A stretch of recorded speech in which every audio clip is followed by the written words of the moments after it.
আসলে মানে সাংবাদিকরা এই ধরনের প্রশ্ন করেছেন, আমি ২-৩ জন সাংবাদিকের প্রশ্নের মধ্যে আমি এক ধরনের মতলব খুঁজে পেয়েছি। ওই প্রসঙ্গনিক কথাটা কিন্তু বলেছেন। একজন সাংবাদিক বলেছিলেন যে প্রশ্নের উত্তর নিয়ে কথা বলেছেন, আমি পুরো ইন্টারভিউটা ওনার আপনার প্রেস কনফারেন্সটা দেখার চেষ্টা করেছি। প্রশ্ন করা হয়েছিল ওনাকে যে যদি দুজনের সমান নাম্বার হয়, একজন মুক্তিযোদ্ধা নাতি থাকে, একজন রাজাকে নাতি থাকে, তাহলে কি চাকরিটা আমরা মুক্তিযোদ্ধার নাতিকে না দিয়ে রাজাকে নাতিকে দেব?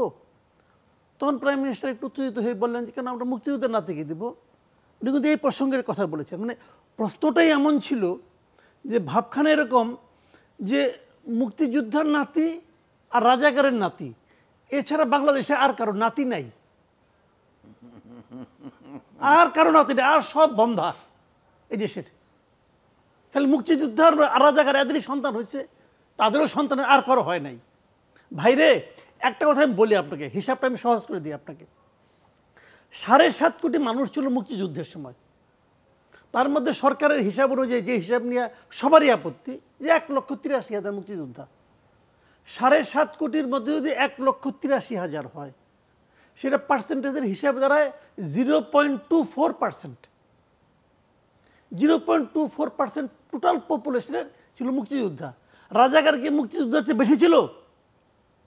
বরং কম ছিল। ধরলাম সমান সমানই ছিল, সেখানেও ধরেন 0.245 এরকম হবে। সব মিলে কত হয়? 0.5%। রাজাকার মুক্তিযুদ্ধে মিলে হলো 0.5%। তখন ছিল লোক সংখ্যা ৭.৫ কোটির থেকে বাইরে এখন আপনার ১৫ কোটি হয়েছে, বাচ্চা কাচ্চা হয়েছে, নাতি নাতকুর হয়েছে, অনেক কিছু হয়েছে। তো অন্যদেরও তো হয়েছে, রেশিওটা কিন্তু তাই রয়ে গেছে। ধরেন বড় জোর ওদের উৎপাদন ক্ষমতা বেশি ধরলাম, তাহলে ধরেন 1%, তাহলে বাদ বাকি ৯৯% যারা নাকি রাজাকার নয়, আমি মনে করি তারাও মুক্তিযোদ্ধা। আপনি মানতে রাজি না, কেন মানতে রাজি না? যে আপনার সার্টিফিকেট তাদের কাছে নাই। ওকে মানলেন না আপনি।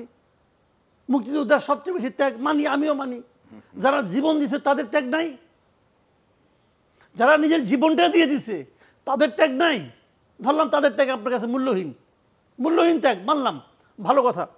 তাহলে আপনি 1%-এর জন্য আপনি 30%, 1% না, এই আপনার 0.5%, এর জন্য আপনি 30% কোটা রাখতেছেন। এটা হয় না। শুনেন, পুরস্কার অথবা তিরস্কার এটা কখনো বংশানুক্রমিক হতে পারে না, পৃথিবীর কোথাও হয় না, এই বিশ্ব ব্রহ্মাণ্ডে হয় না। এবং যখন আপনি ইহকাল থেকে পরকালে যাবেন তখনও হবে না। আপনি বলতে পারবেন আল্লাহর কাছে যাই না যে আমার বাপ ছিল মসজিদের ইমাম, জীবনে একটা পাপ করে নাই, অতএব তার কারণে তার কোটায় আমাকে বেহেশতে নেন? বলতে পারবেন?